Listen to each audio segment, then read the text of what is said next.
Welcome back to another episode of Infidelity Tales Lab. We're thankful for your continued viewership. Before we begin, tell us, where in the world are you watching from? We love knowing our global reach. Now, let's dive into today's story. Chapter 1. The Discovery. Vincent Torres sat rigid in the sterile hospital chair, his weathered hands clasped so tightly his knuckles had turned white. At 45, he carried himself like a man who'd seen too much of the world's darkness, which he had during his 15 years as a Navy SEAL before transitioning to private security consulting. His steel gray eyes never left his 17-year-old son Kyle, who lay unconscious in the hospital bed, machines beeping steadily around him. The accident had happened 3 hours ago. Kyle's motorcycle had collided with a delivery truck at an intersection. Witnesses said he'd run a red light at full speed, as if he hadn't even seen it. Vincent knew his son was reckless, but he was also an experienced rider who'd never shown such poor judgment before. Diane, his wife of 20 years, sat beside him, occasionally dabbing at her eyes with a tissue.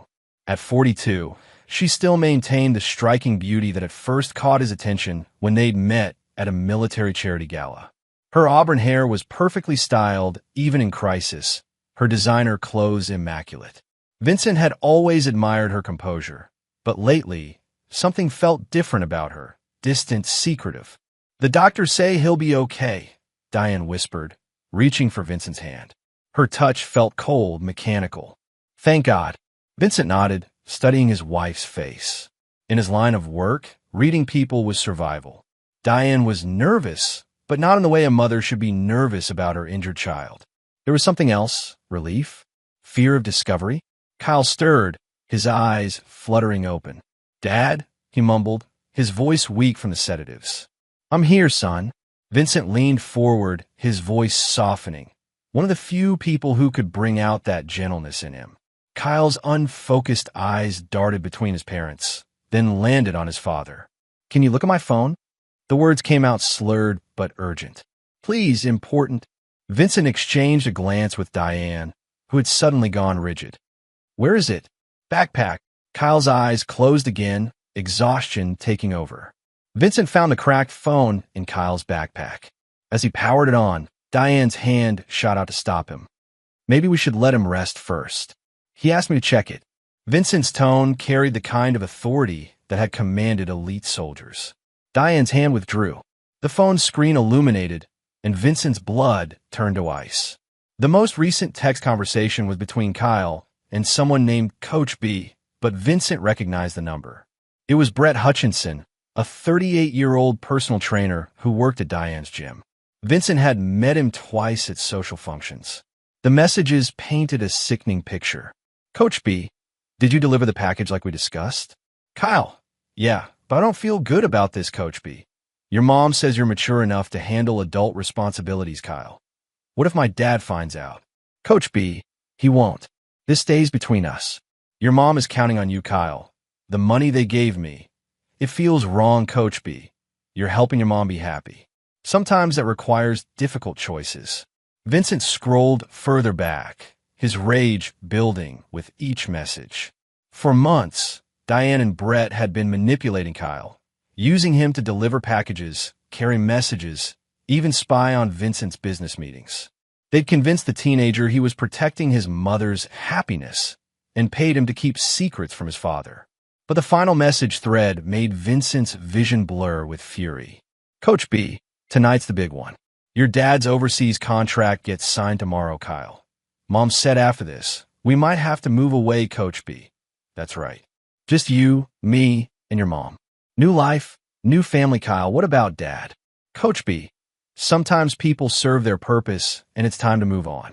Vincent's hands began to shake, not with fear, but with the kind of controlled rage that had made him legendary in the field.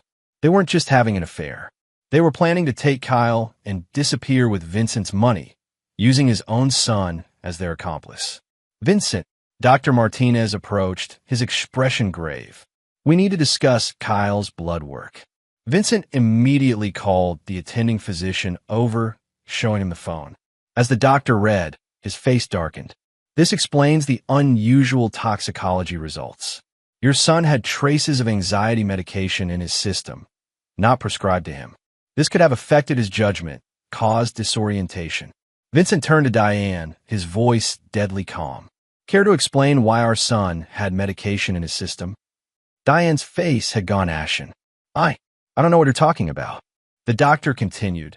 We're required to report this to the police.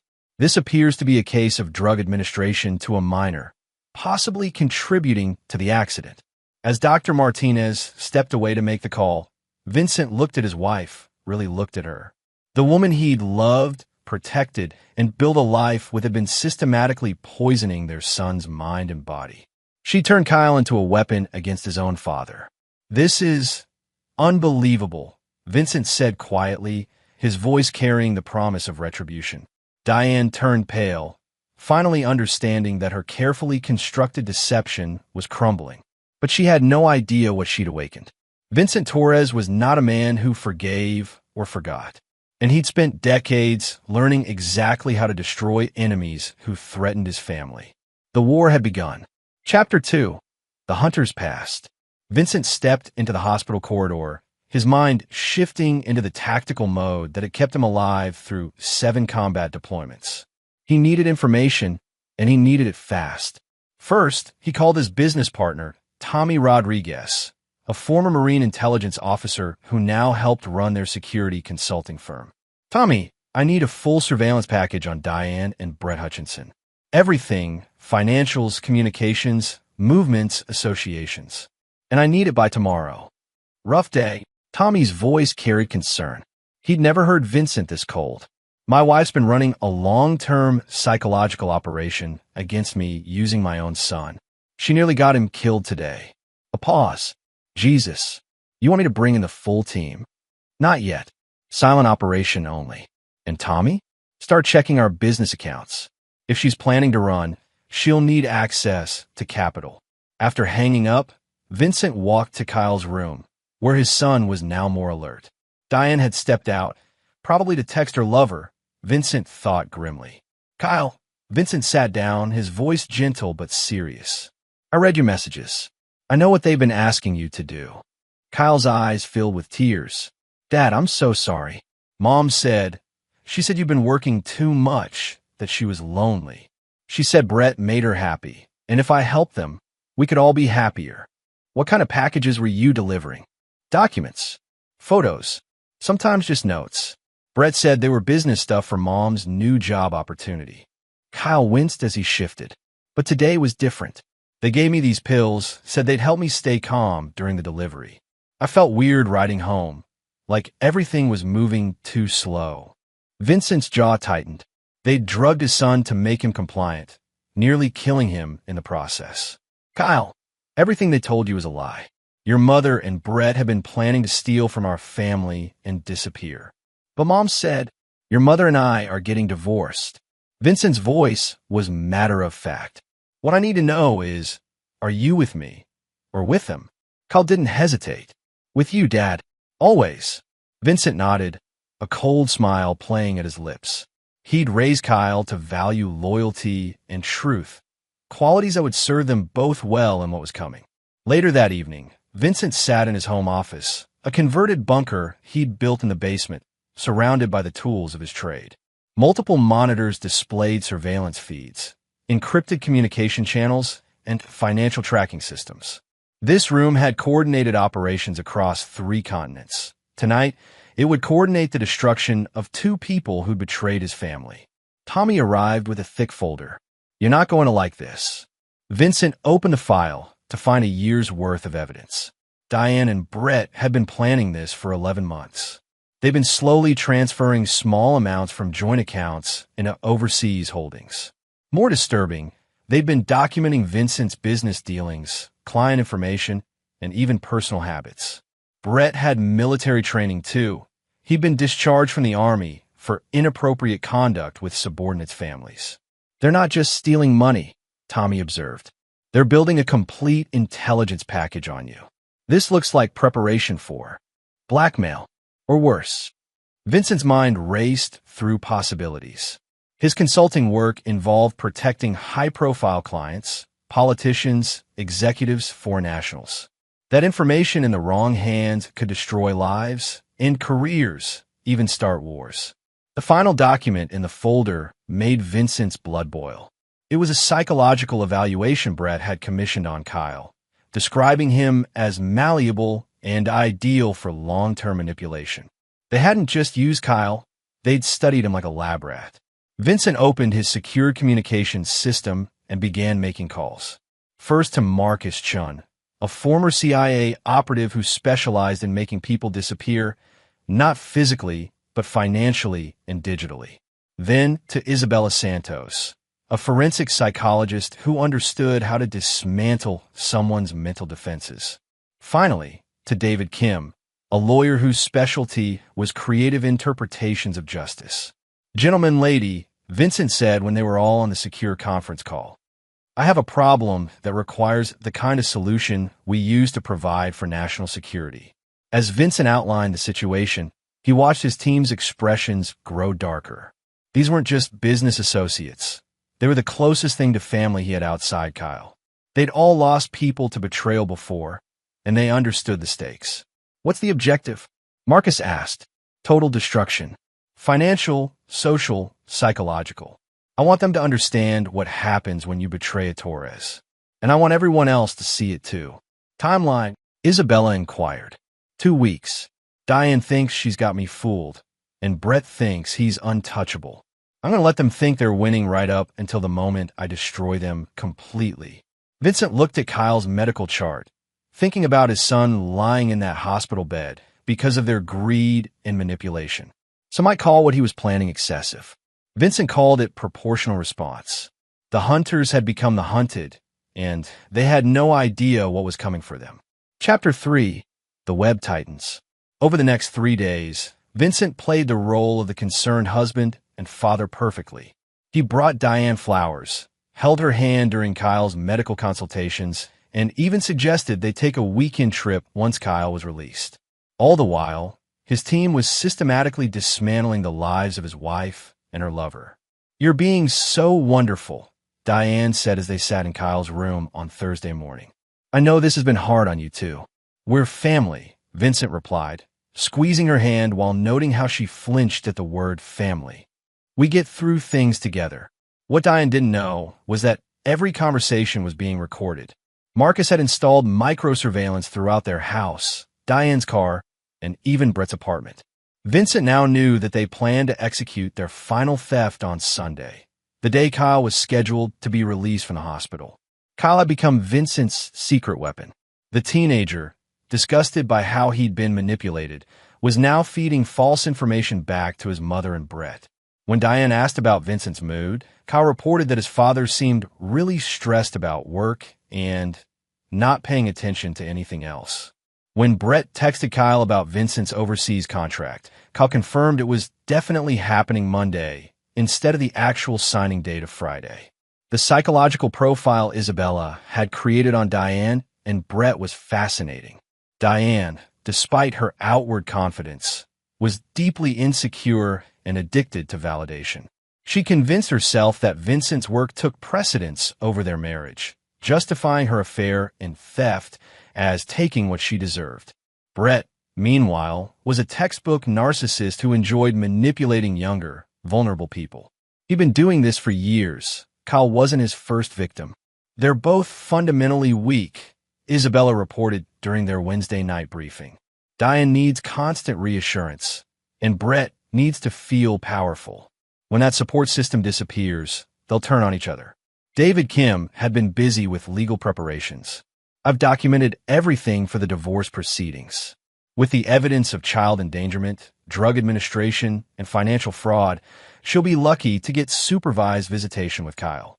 Brett's looking at serious criminal charges. But Vincent wanted more than legal victories. He wanted them to feel the same helplessness and betrayal they'd inflicted on Kyle. Friday morning brought the first phase of Vincent's counterattack. Brett arrived at the gym to find his employment terminated and his personal training certifications suspended pending investigation. The investigation, triggered by an anonymous tip about inappropriate relationships with clients' families, would find the financial records Marcus had carefully planted, showing Brett had been embezzling membership fees. Diane came home that afternoon furious. Brett got fired. They're saying he was stealing money, but that's impossible. That's terrible, Vincent said, maintaining his concerned husband facade. Maybe there's been some mistake. It has to be. Brett would never. Diane caught herself before admitting too much familiarity with Brett's character. What Diane didn't know was that the anonymous tip had come with a carefully constructed digital trail suggesting the information came from a rival personal trainer jealous of Brett's success. Brett would never suspect Vincent was behind it. That evening, Vincent received a text from Kyle. Mom's really upset. She keeps calling Brett, but he's not answering. She asked me if I've noticed you acting suspicious. Vincent smiled. Phase 2 was already beginning. The stress of their plan falling apart would make them desperate, and desperate people made mistakes. Saturday brought more pressure. Diane discovered that several of their joint accounts had been frozen due to suspicious activity. Another Marcus special, using legitimate banking security protocols to create seemingly random obstacles. When Diane called the bank, she was told it was routine and would be resolved in 3 to 5 business days. This is unbelievable, she told Vincent. Everything's going wrong at once. Don't worry, Vincent replied, wrapping his arms around her in what looked like comfort but felt like a predator sizing up prey. These things happen. We'll figure it out. That night, Kyle reported more intelligence. Mom's really scared now. She keeps mentioning having to change plans. She asked me if I'd ever want to live somewhere else, maybe with her and a friend. Vincent's anger burned cold and bright. Even after everything, she was still planning to manipulate Kyle into leaving with them. The teenage boy had been through enough trauma. Vincent wouldn't let them put him through an ugly custody battle too. Sunday morning, Vincent made his move. He sent a single text to Brett. Meet me at Riverside Park, 2 p.m. Come alone. We need to talk about Kyle. The message came from a burner phone registered to a fake identity, one of many Vincent maintained for his consulting work. Brett would be curious enough to come, especially if he thought Vincent suspected something but didn't have proof. At the same time, Vincent sent an anonymous package to Diane's office containing printed screenshots of Brett's text conversations with 3 other married women whose husbands were Brett's personal training clients. Marcus had spent days crafting these false conversations using Brett's real phone patterns and the women's actual numbers, creating evidence that Brett had been running multiple simultaneous affairs. The psychological warfare was working perfectly. By Sunday afternoon, Diane thought Brett was a serial manipulator who'd been using her, while Brett thought Vincent might know about the affair, but not the theft.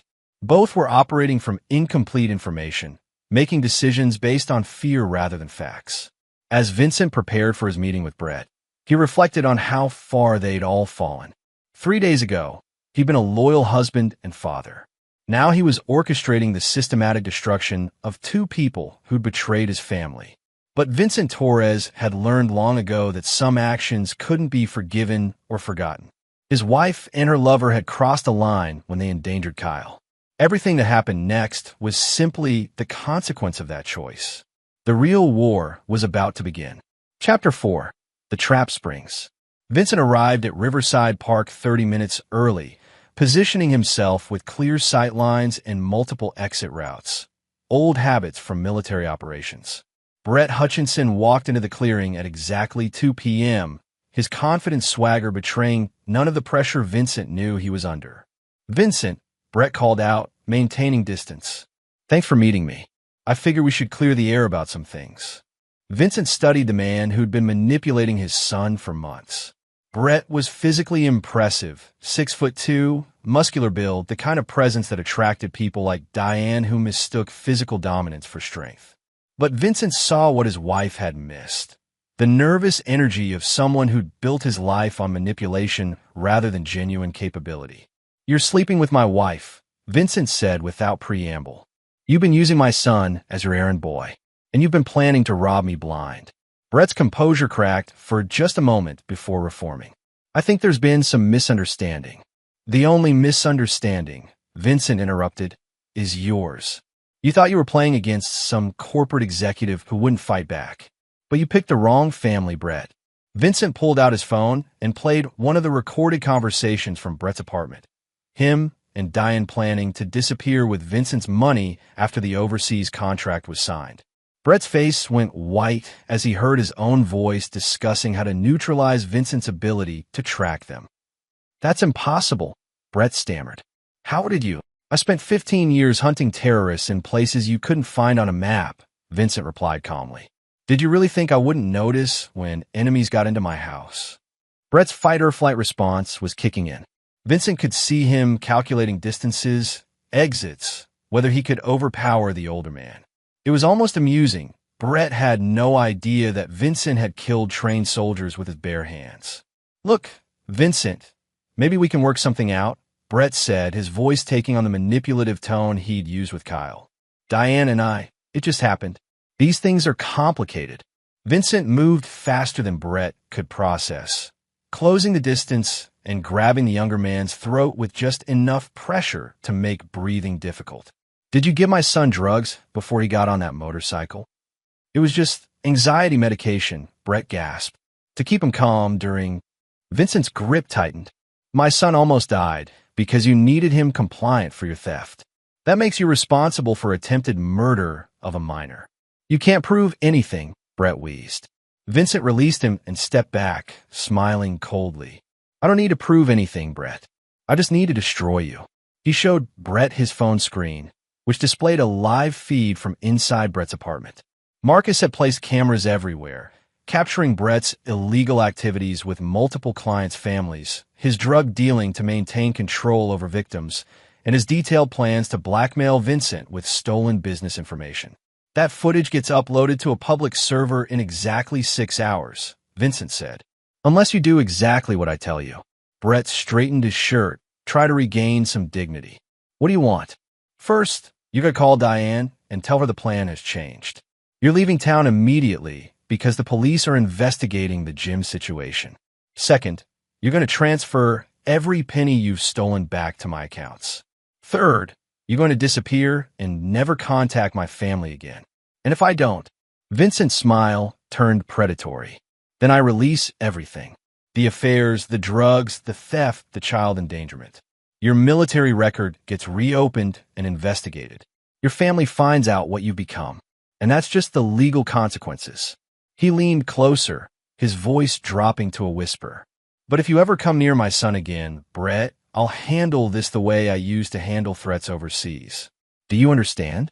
Brett nodded, his earlier confidence completely shattered.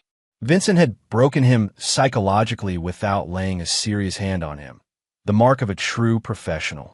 As Brett stumbled away, Vincent felt no satisfaction. This was just the beginning. Diane's betrayal cut deeper than Brett's manipulation. She'd endangered their son, violated 20 years of marriage, and tried to steal the life Vincent had built for their family.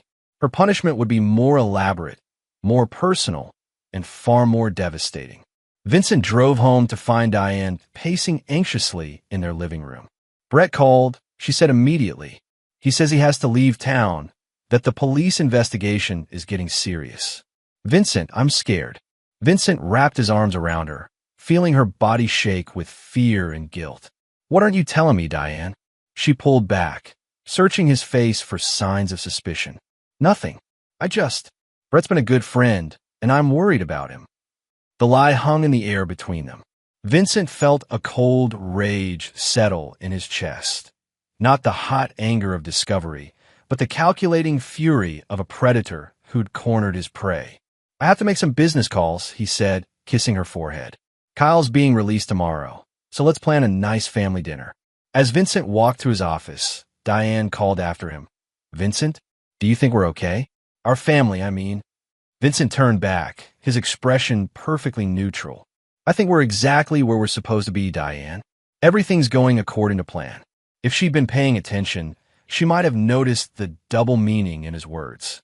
But Diane was too consumed by her own guilt and fear to recognize the threat standing 3 feet away from her. Tomorrow, Kyle would come home, and then Vincent would show his wife what happened to people who betrayed the Torres family. Chapter 5. Psychological warfare. Monday afternoon, Vincent and Diane brought Kyle home from the hospital. Their son moved carefully, his left arm still in a sling from the accident, but his eyes were alert and determined. As they settled him into the living room, Vincent caught Kyle's almost imperceptible nod, their agreed signal that he was ready to play his part in the final phase. "I'm so glad you're home," Diane said, fussing over Kyle's pillows. "I was so worried about you." "Thanks, Mom," Kyle replied, but Vincent noticed the slight distance in his voice. His son was an exceptional actor when motivated. That evening, Vincent initiated what Isabella Santos had termed controlled psychological pressure. He began asking seemingly innocent questions during dinner, each one designed to increase Diane's paranoia. "Diane, did you know the bank called about some unusual account activity?" Vincent mentioned casually while passing the salad. "Apparently, someone's been monitoring our financial patterns." Diane's fork clinked against her plate. "What kind of monitoring?" "They wouldn't say specifically. Something about federal oversight due to my government contracts." Vincent kept his tone conversational. "They asked if we'd shared our account information with anyone recently." "Of course not," Diane said quickly. "Who would we share that with?" Vincent shrugged. "I can't think of anyone. It's probably just routine." Kyle played his part perfectly, looking confused. "Mom, didn't you say you were helping someone with their finances recently?" "That personal trainer guy." "Brett," Diane corrected automatically, then caught herself. No, I never. We just talked about general fitness payment plans." Vincent filed away her slip. Even under pressure, she was trying to protect Brett's identity, right up until the moment she realized he'd abandoned her. After dinner, Vincent excused himself to take a business call that was actually a briefing with his team. Tommy Rodriguez reported that Brett had indeed fled the state, driving toward Mexico with what little money he had left. Marcus had been tracking his movements through compromised credit cards and cell phone signals.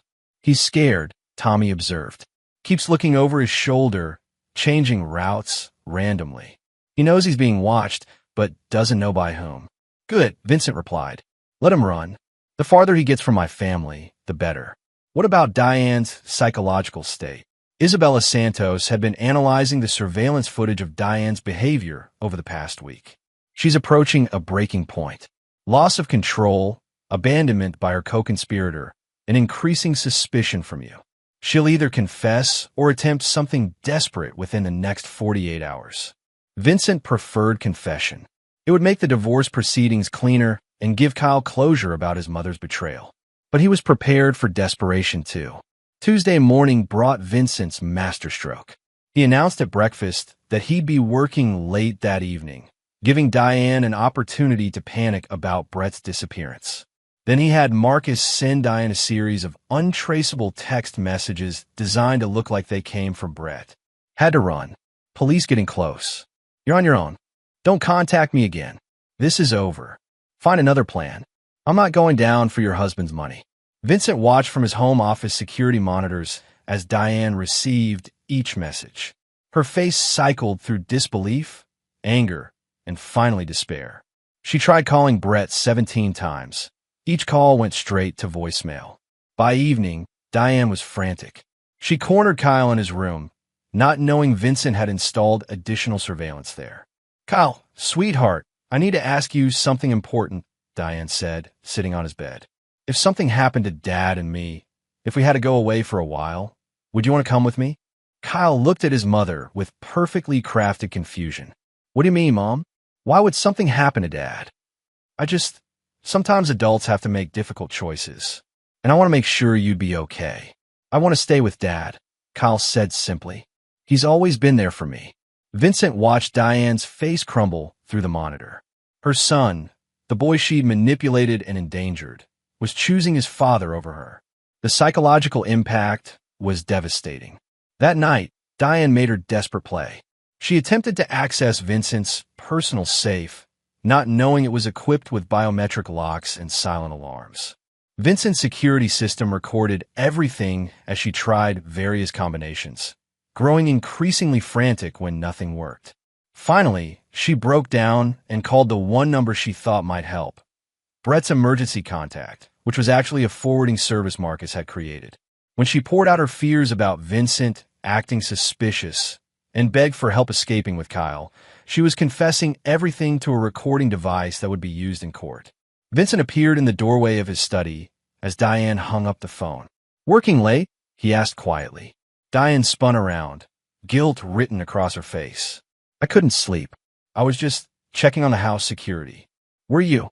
Vincent stepped into the room, closing the door behind him. "Or were you trying to access my safe?" The color drained from Diane's face. "Vincent, I can explain." "Can you?" His voice carried the same deadly calm he'd used with Brett. "Can you explain why you've been stealing from our family? Can you explain why you drugged our son? Can you explain why you were planning to disappear with my money and Kyle?" Diane's legs gave out as she collapsed into a chair. "How long have you known?" "Since the hospital." Kyle's phone was very enlightening. "Kyle knows." The betrayal in her voice was almost comical.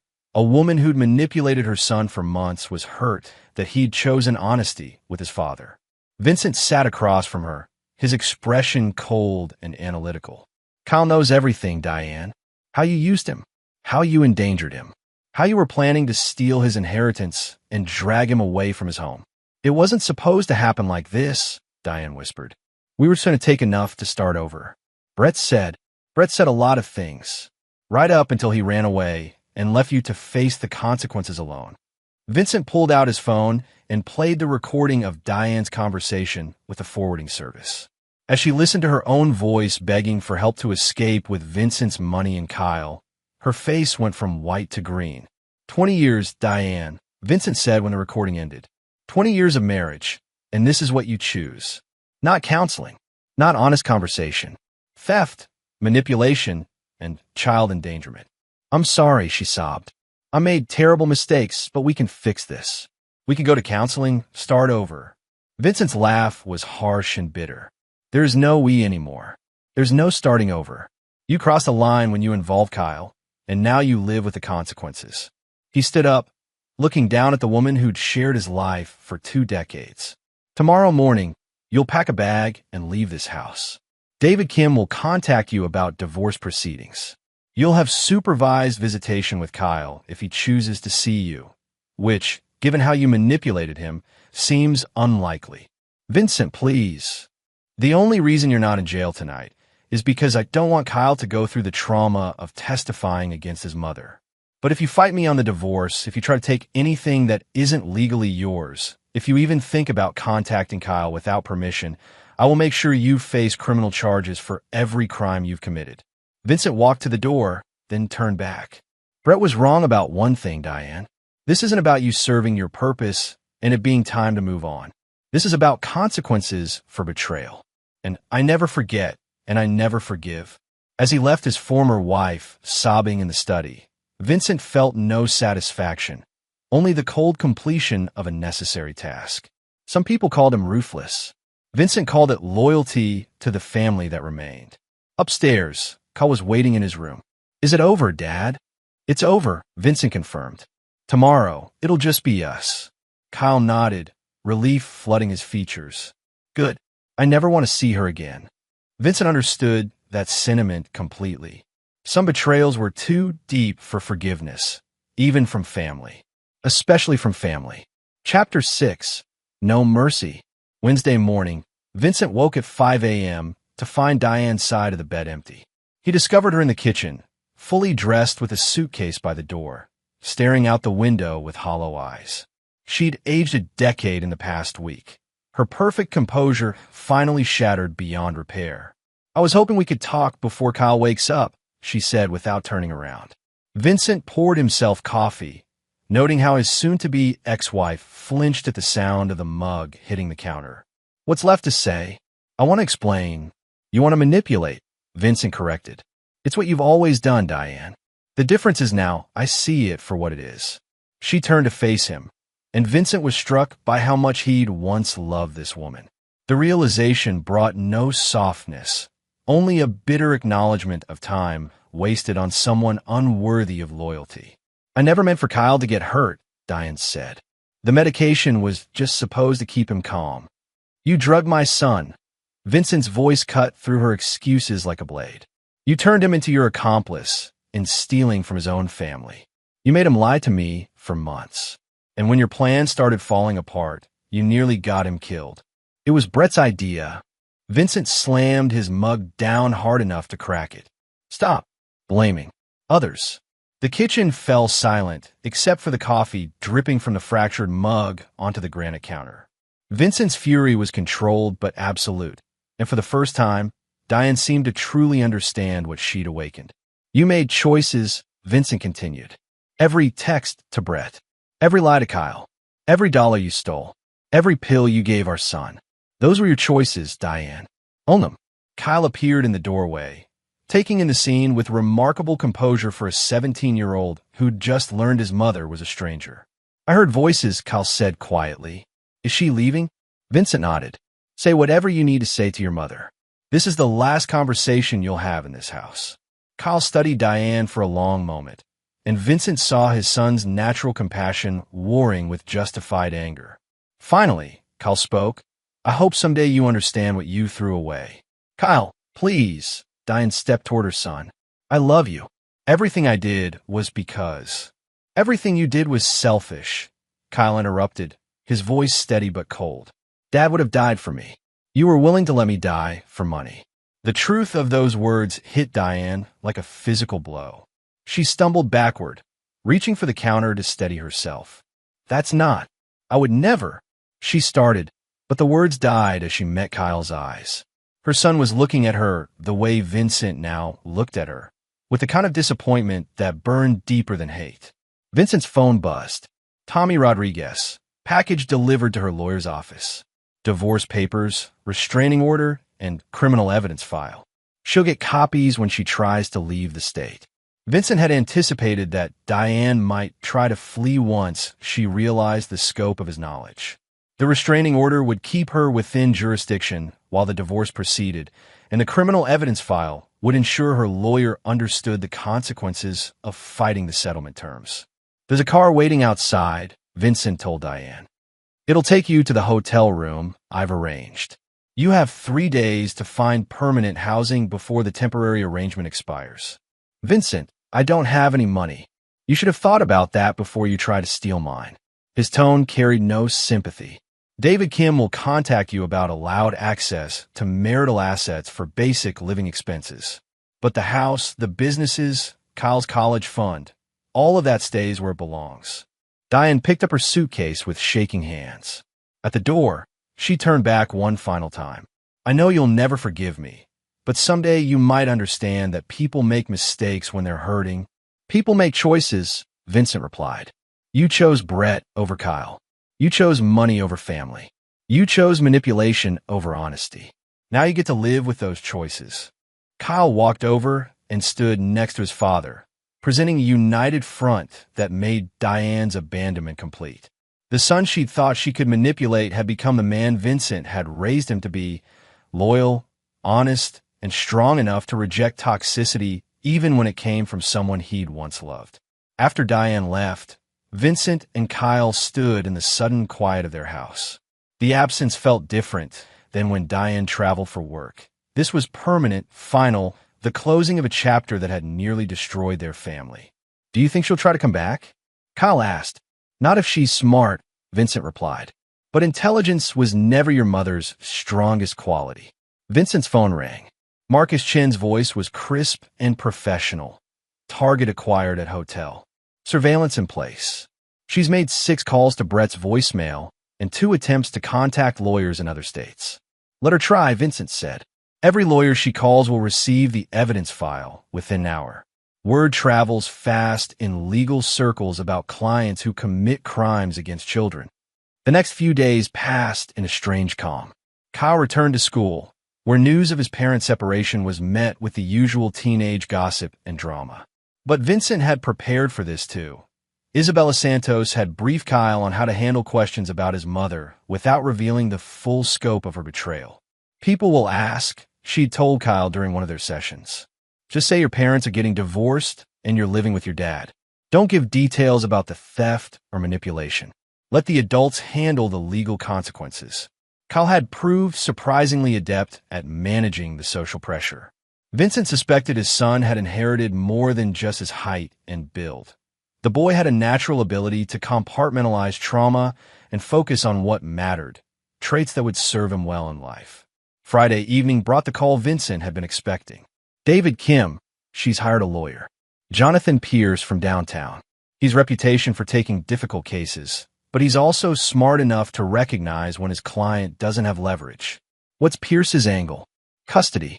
He's going to argue that keeping Kyle from his mother is cruel and unusual, especially given the boy's recent trauma. He'll claim you're using the situation to poison Kyle against Diane. Vincent smiled coldly. Let him try. Kyle's old enough to speak for himself in court, and he knows exactly what his mother did to him. Vincent, David's voice carried a warning. Pierce is good at emotional manipulation with juries. He'll paint Diane as a woman who made mistakes but deserves redemption. He'll make you look controlling and vindictive. Then we'll give him something more substantial to worry about. That night, Vincent activated the final phase of his plan. Marcus released carefully edited portions of the surveillance footage to Diane's lawyer, just enough to show her drugging Kyle, planning theft, and manipulating the boy against his father. The full footage remained sealed, but these excerpts would be enough to make Pierce understand that fighting Vincent Torres was a losing proposition. The message was clear. Vincent had evidence of multiple felonies, and he was prepared to use it if Diane didn't accept the divorce terms quietly. By Monday morning, Pierce had called David Kim to discuss settlement options. The war was over. Vincent had won completely, ruthlessly, and without mercy. But as he watched Kyle leave for school that morning, Vincent knew the victory was hollow. He'd saved his son and protected his family's future, but the cost had been 20 years of shared history and the idealistic belief that love could overcome any obstacle. Still, some prices were worth paying. Some betrayals demanded absolute consequences. And Vincent Torres never forgot and never forgave. Chapter 7. The Final Judgment. 2 weeks after Diane's departure, Vincent sat in David Kim's conference room reviewing the final divorce settlement. The terms were exactly what he demanded. Full custody of Kyle, complete control of all family assets, and a restraining order preventing Diane from contacting either of them without court approval. She signed everything, David reported. Pierce convinced her that fighting would only result in criminal charges. She gets minimal spousal support, barely enough for basic living expenses, and supervised visitation with Kyle once per month if he agrees to it. Has Kyle indicated whether he wants to see her? He's been clear. No contact until he's 18 and can make that decision as an adult. David closed the file. Honestly, Vincent, I've never seen such a complete victory in a contested divorce. Most judges would have given her something. Vincent's expression remained neutral. Most wives don't commit felonies against their own children. What David didn't know was that Vincent had provided additional incentive for Diane's cooperation.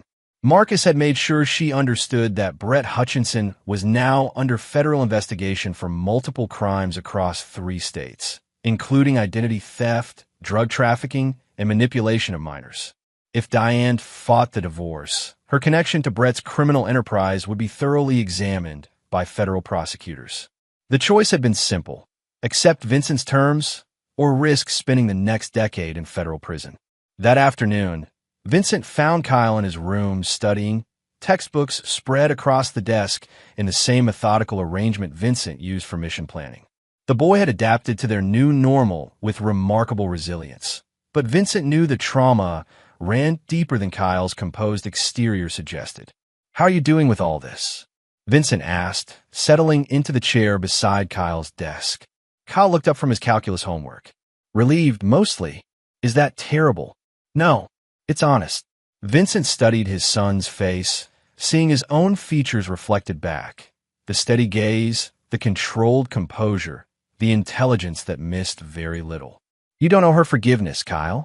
Not now, maybe not ever.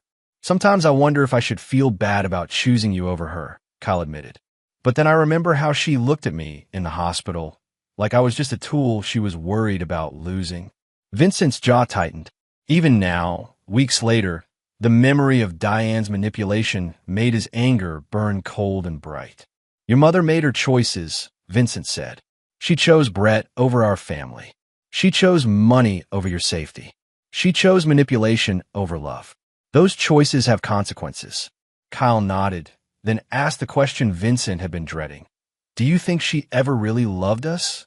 Vincent considered lying, offering the comfortable fiction that Diane had simply lost her way. But Kyle deserved the truth, even when it hurt. I think she loved the idea of us, Vincent said carefully. The status, the security, the image of the perfect family. But real love doesn't endanger the people you claim to care about. Real love doesn't manipulate children or betray trust. What we have is real love. Kyle asked. What we have is loyalty, Vincent replied. Trust, respect. Those things matter more than sentiment, Kyle. They're what hold families together when everything else falls apart. That evening, Vincent received an unexpected call from Tommy Rodriguez. You need to see this, Tommy said, his voice tight with controlled anger. 20 minutes later, Tommy arrived with a tablet displaying social media posts. Diane had created new accounts and was posting carefully crafted messages about her abusive husband who had stolen her son and destroyed her life over a simple misunderstanding. The posts were masterfully manipulative, painting herself as the victim of a controlling spouse who couldn't forgive one mistake. She'd even posted old photos of Kyle in the hospital, suggesting Vincent had somehow caused the accident. She's got sympathetic responses from dozens of people, Tommy reported. Classic victim narrative. Evil husband, innocent wife, poor child caught in the middle. Vincent scrolled through the comments, noting how Diane had carefully omitted any mention of Brett, the theft, or the drugs. To casual observers, she looked like a heartbroken mother fighting for access to her son. Want me to release the real story? Tommy asked. I can have a full evidence package online in an hour. Vincent considered it. The footage of Diane drugging Kyle, the recorded conversations about stealing Vincent's money, the text messages manipulating their son, all of it would destroy her victim narrative completely. But it would also subject Kyle to public scrutiny and judgment. The boy had been through enough without having his mother's crimes become internet entertainment. No, Vincent decided. Kyle doesn't need the world knowing what she did to him. Let her play victim to strangers. The people who matter know the truth. What if she escalates, starts doing interviews, maybe approaches Kyle at school? Vincent's smile was arctic. Then we remind her why that would be a mistake. The reminder came in the form of a simple message sent to Diane's new phone. A single photo of Brett Hutchinson in federal custody, arrested on charges that would keep him in prison for the next 15 years. The image was accompanied by a brief text. Keep our son's name out of your mouth, or join Brett in federal court. Diane's social media posts stopped immediately. Saturday morning brought an unexpected visitor. Vincent answered the door to find Diane's sister, Rebecca, standing on his porch with an expression of barely controlled fury. You bastard, Rebecca said without preamble. Diane told me what you did to her.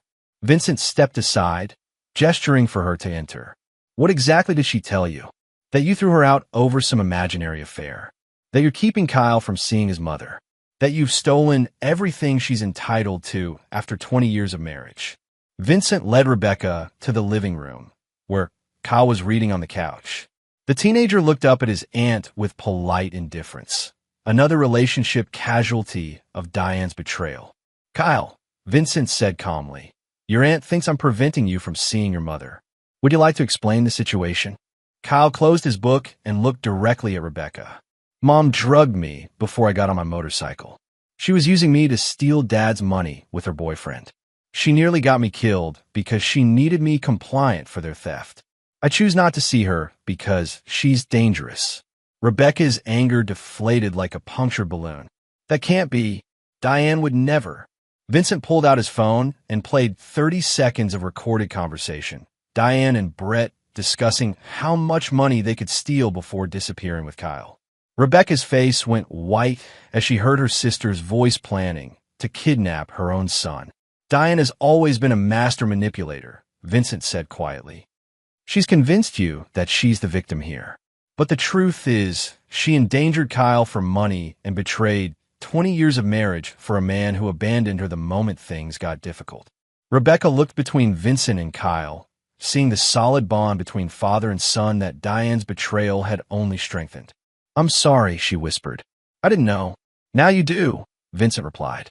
"And now you understand why there's no reconciliation coming. Some actions can't be forgiven or forgotten." After Rebecca left, Vincent found Kyle back in his room, staring out the window with a thoughtful expression. "You okay?" Vincent asked. "Yeah," Kyle said. "It's just seeing Aunt Rebecca believe Mom's lies reminded me how good Mom was at making people think she was the victim. She almost had me convinced that helping her was the right thing to do." Vincent sat on the edge of Kyle's bed. "Manipulation is a powerful weapon, son. Your mother used it for years to get what she wanted. The key is recognizing it so you never fall victim to it again." "How do you recognize it?" "Watch what people do, not what they say. Your mother said she loved us, but she endangered you for money. Brett said he cared about your mom, but he abandoned her when things got difficult. Actions reveal character, Kyle. Always trust actions over words." Kyle nodded, filing away another lesson in reading people and protecting himself from those who would use him. Vincent looked at his son, intelligent, resilient, loyal despite everything he'd been through, and felt a fierce pride.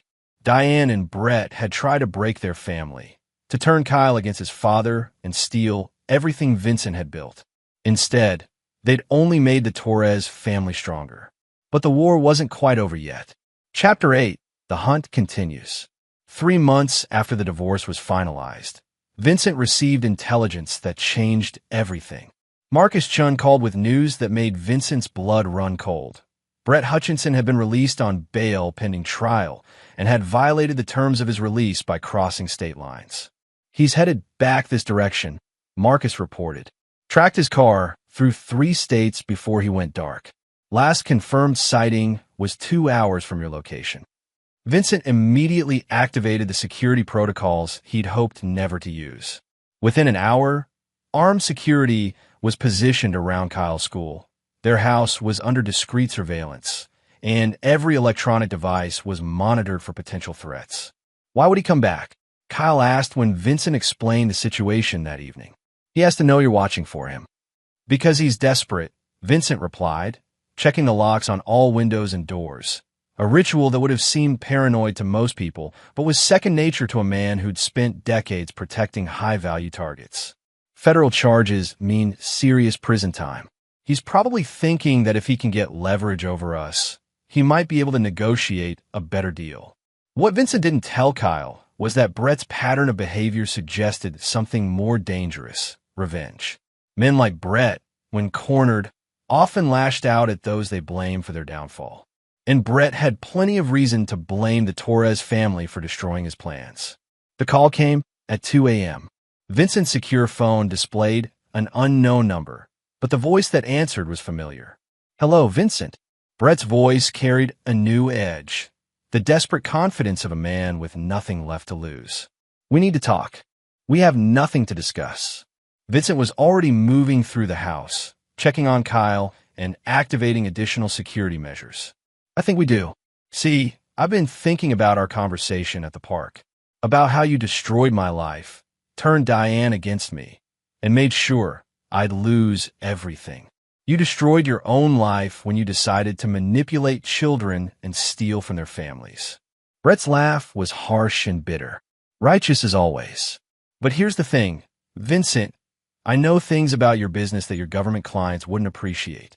Illegal surveillance, unauthorized operations, activities that would violate about a dozen federal laws." Vincent's voice remained calm, but his hand moved to the weapon concealed beneath his jacket. "Are you threatening me, Brett? I'm offering you a deal. $5 million, and all the evidence I've gathered disappears. Refuse, and I start making phone calls to very interested parties. You're bluffing. You don't have access to my business files. Don't I?" Brett's voice carried the smugness that Vincent remembered from their first confrontation. "Diane was very helpful in documenting your activities. Photos, financial records, client information. She was quite thorough." Vincent's jaw tightened. Even now, months after her banishment, Diane was still causing damage. The intelligence she'd gathered for Brett represented years of sensitive operations, client identities, and classified methodologies that could destroy Vincent's business and land him in federal prison. "You have 24 hours, Brett continued. "I'll call tomorrow night with instructions for the money transfer. And Vincent, if anything happens to me, if I have an accident or disappear, that information gets released automatically." The line went dead. Vincent immediately called his team. Within minutes, his house was surrounded by enough firepower to stop a small army, and Kyle was relocated to a secure safe house that Vincent maintained for exactly this type of emergency. "He's got Diane's intelligence package," Vincent told Tommy Rodriguez during their emergency briefing. "Photos, documents, maybe even recordings. Everything she collected over the past year." "How much damage could it do?" Isabella Santos asked. "Complete destruction," Vincent replied grimly. "Client identities, operational details, financial structures. Everything needed to dismantle my business and implicate me in activities that don't officially exist." Marcus Chun was already working his keyboard, tracking Brett's movements through digital breadcrumbs and financial transactions. He's staying mobile, using cash, avoiding cameras. Professional-level evasion tactics. He learned from watching us, Vincent realized. Diane documented our methods, and Brett's been studying them for months. David Kim's voice was tense over the secure connection. "Vincent, if he releases that information, we're looking at federal charges for everyone involved. RICO violations, espionage charges, unauthorized foreign operations. This goes way beyond divorce court." Vincent felt the familiar calm that settled over him during crisis situations. Brett had made one crucial mistake. He'd threatened Vincent's family and business simultaneously. That made him an enemy combatant, not a civilian problem. "Tommy, I need a clean team. No connections to our official operations." "Vincent," Isabella warned, "whatever you're thinking." "I'm thinking that Brett Hutchinson has violated his bail, crossed state lines with intent to commit extortion, and threatened a minor." Vincent's voice carried the cold authority of his military days. "That makes him a fugitive actively endangering my family. The legal system will take months to locate and prosecute him. In the meantime, he's free to release classified information or take direct action against Kyle." Vincent's decision was made. Some threats require immediate resolution.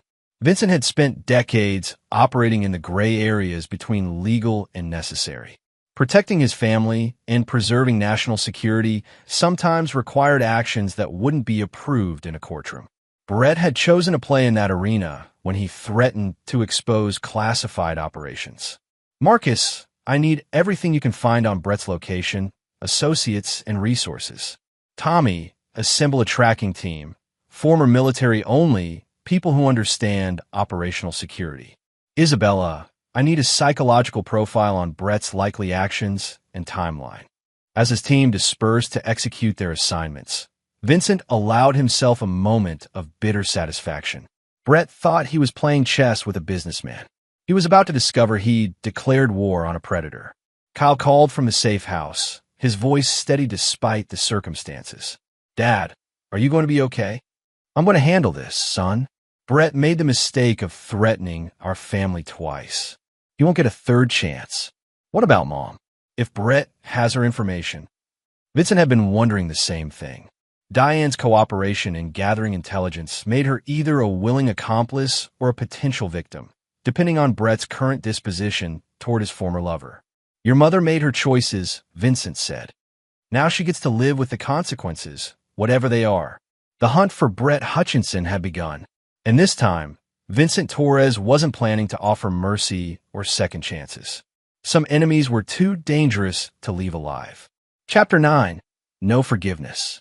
The end came 18 hours later, in a warehouse district 40 miles outside the city. Marcus had tracked Brett through a series of digital breadcrumbs, credit card usage at gas stations, cell phone towers, and ATM transactions that painted a clear picture of his movements. Brett was good at evasion, but Vincent's team was better at hunting. They found Brett and Diane together in a rundown motel, both of them looking like they'd aged years in the past few months. The reunion between the former lovers hadn't been romantic, Surveillance footage showed Brett grabbing Diane roughly and demanding the additional intelligence files she'd hidden from him during their original operation. Vincent watched the confrontation through Marcus's hidden cameras, feeling nothing but cold satisfaction as he witnessed Brett's true nature finally revealed to Diane. The man she betrayed her family for was now threatening her with the same violence he'd once promised to protect her from. "She looks terrified," Isabella observed, studying Diane's body language on the monitors. "Good," Vincent replied without emotion. Now she knows what Kyle felt when they were manipulating him. The operation began at 3 a.m. Vincent's team moved with military precision, surrounding the motel and cutting off all escape routes. Tommy and Marcus handled the technical aspects, disabling security cameras, jamming communications, and ensuring no record of their presence would survive. Vincent himself took point, the role he'd always preferred when absolute certainty was required. Brett was awake when Vincent entered the room, sitting by the window with a laptop and what appeared to be a dead man's switch connected to several online servers. Diane lay on the bed, her wrists zip-tied and duct tape over her mouth. Apparently, Brett had decided she was more liability than asset. "Vincent," Brett said without turning around. "Right on time. I was just preparing to upload some very interesting files about your business operations." "The $5 million wasn't enough?" Vincent asked, noting the positions of weapons and potential threats with automatic assessment. This was never about money. Brett finally faced him, and Vincent saw the desperate fury of a man who'd lost everything and wanted to take others down with him. "This was about showing you that you're not untouchable, that your perfect control has limits."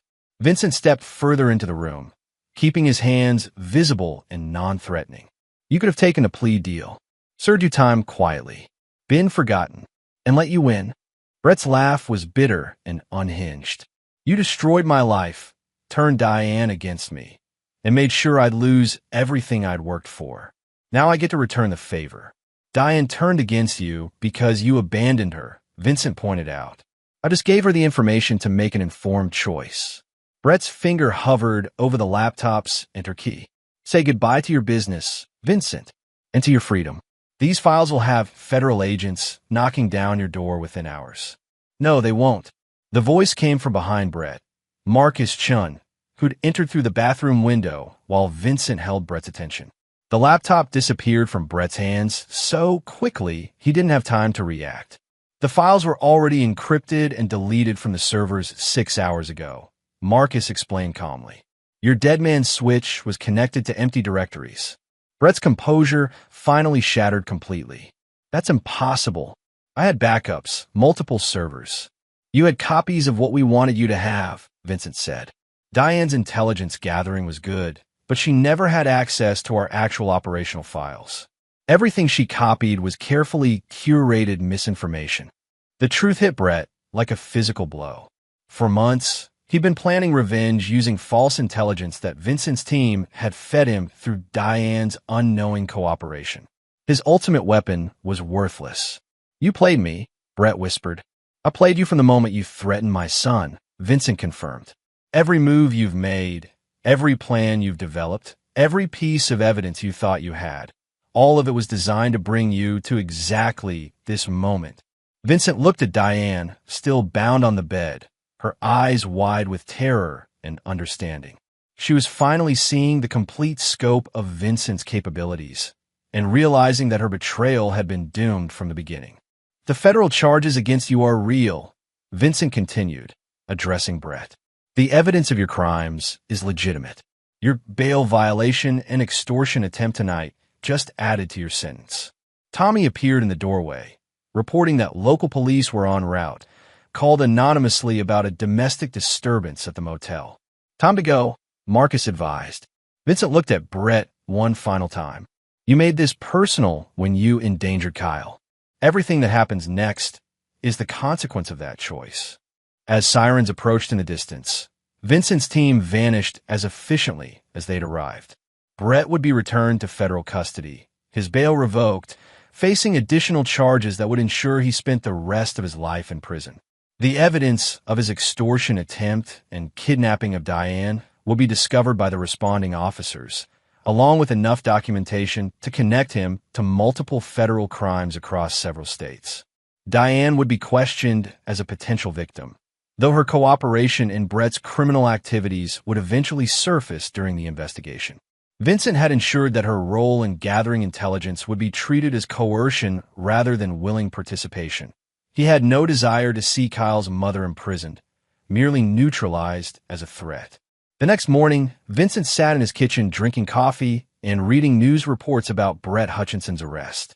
The man who'd threatened his family was now facing multiple life sentences without possibility of parole. Justice had been served, though not through traditional legal channels. Kyle returned from the safe house that afternoon, his bags packed and his expression relieved. "Is it really over?" "It's over," Vincent confirmed. "Brett will never threaten anyone again." "What about Mom?" Vincent had been dreading this question.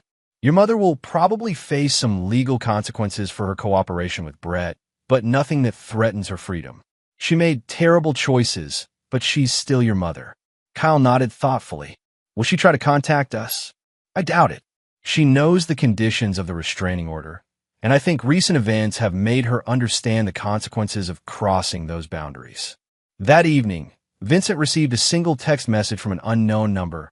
"I understand now. I won't contact Kyle again. I'm sorry." Vincent deleted the message without responding. Diane's apology was too little, too late, and came only after she'd seen the full extent of the consequences for her actions. But it confirmed what Vincent had hoped, that she finally understood the finality of her situation. 2 weeks later, Kyle received notification that he'd been accepted to MIT with a full scholarship, his academic achievements untainted by the family drama of the past year. As Vincent watched his son read the acceptance letter, he felt the deep satisfaction of a mission completed successfully. Brett Hutchinson was serving multiple life sentences in federal prison. Diane had relocated across the country and signed a legal agreement never to contact Kyle without explicit permission from both father and son. The family business was stronger than ever, with new security protocols preventing future infiltration. Kyle was thriving academically and personally, his natural resilience strengthened by surviving his mother's betrayal. Vincent had protected his family, preserved his business, and eliminated all threats with surgical precision. Some might call his methods extreme, but Vincent called them effective. That night, as he checked the locks and security systems one final time, a ritual that would continue for the rest of his life, Vincent reflected on the lessons of the past year. Trust was earned through actions, not words. Family loyalty was precious precisely because it was fragile. And some betrayals were so fundamental that they destroyed not just relationships, but the people who committed them. Vincent Torres never forgot and never forgave. But he protected what mattered with absolute ruthlessness. Kyle was safe. The family was secure. Justice had been served. It was enough. And there you have it. Another story comes to an end. What did you think? I'd love to hear your thoughts in the comments below. If you enjoy this story, consider joining our community by subscribing. It means the world to us. For more stories like this one, check out the recommended videos on screen. And I'll see you there.